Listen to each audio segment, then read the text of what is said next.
English, Chapter 11. The next day at school, it seemed like the clock had stopped, and the day was stuck in a never-ending torture of math and social studies and gym. Even lunch and recess were in slow motion. Finally, the dismissal bell rang, and I hightailed it to the bus. I plopped down in my usual spot and waited for Howard. He must have been taking his own sweet time, because the seats were starting to fill up. The next thing I knew, Audrey Mitchell was making her way up the aisle, cutting her eyes from side to side, searching for a seat. I couldn't believe it when she sat next to me, propping her backpack between us so she wouldn't catch any of my cooties. "You can't sit here," I said. She made an ugly face at me and said, "Yes, I can." "No, you can't!" I sort of hollered. She flinched a little and gaped at me. "You can't save seats," she said. "That's the rule. Pineapple, pineapple, pineapple." But Howard's dumb trick didn't work, because the next thing I knew, I had shoved her right off the seat and into the aisle. The minute I did it, I regretted it.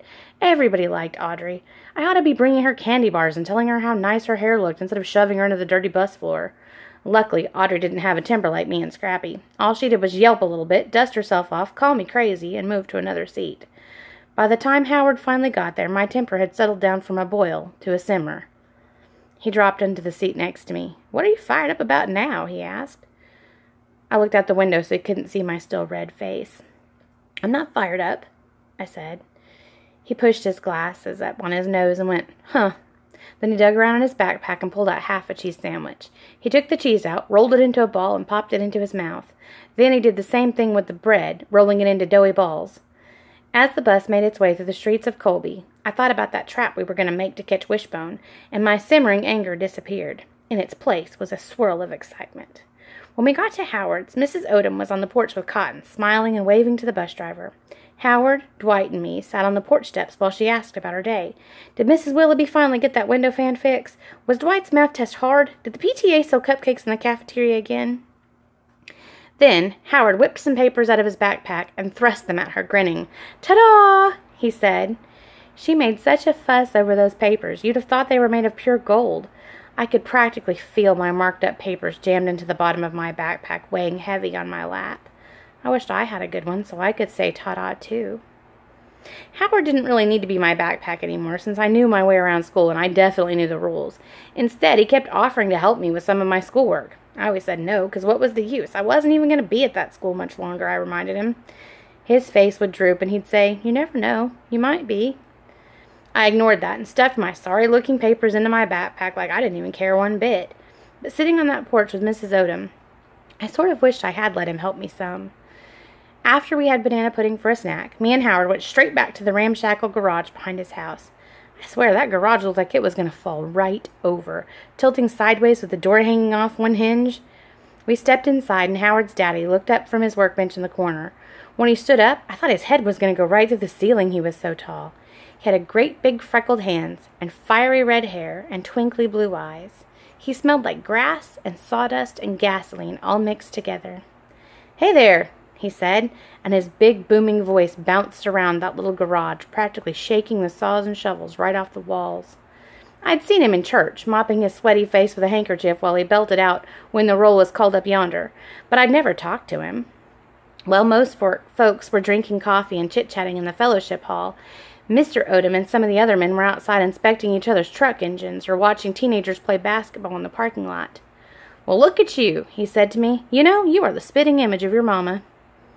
"My mama?" I hadn't expected that. "I am?" I asked. "You sure are. Look just like her." "You mean Bertha?" I said. "No, Carla," he said. "Your mama." "You know her?" "Don't really know her," he said. "Only seen her a time or two." "In Raleigh, you mean?" "No, up yonder at Gus and Bertha's."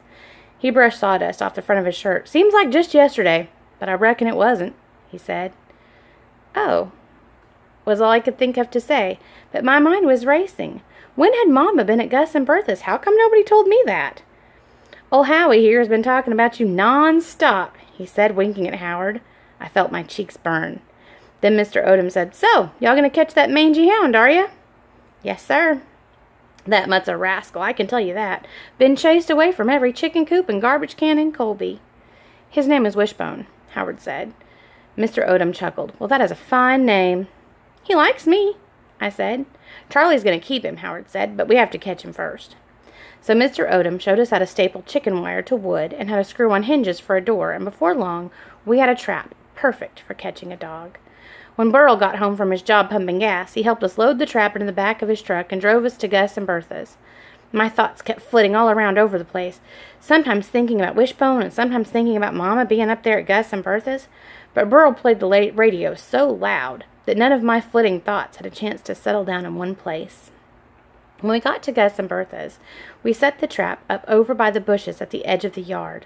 While me and Howard gathered leaves and branches to stick through the chicken wire, Bertha kept Burl busy with all of her questions. Did he think his mama would like some pickled okra from her garden when it was ready? Was Lenny still in the marching band? Had his grandma had that hip surgery yet? Burl said yes ma'am, no ma'am, and yes ma'am. Finally, me and Howard finished, and I swear you couldn't hardly even see that trap nestled there in the bushes. I ran inside the house and got the pie tin of table scraps I'd been saving. A piece of bacon, a biscuit, some tuna noodle casserole. I pushed the pie tin way back up into the corner of the trap and said, "Okay, now all we have to do is wait."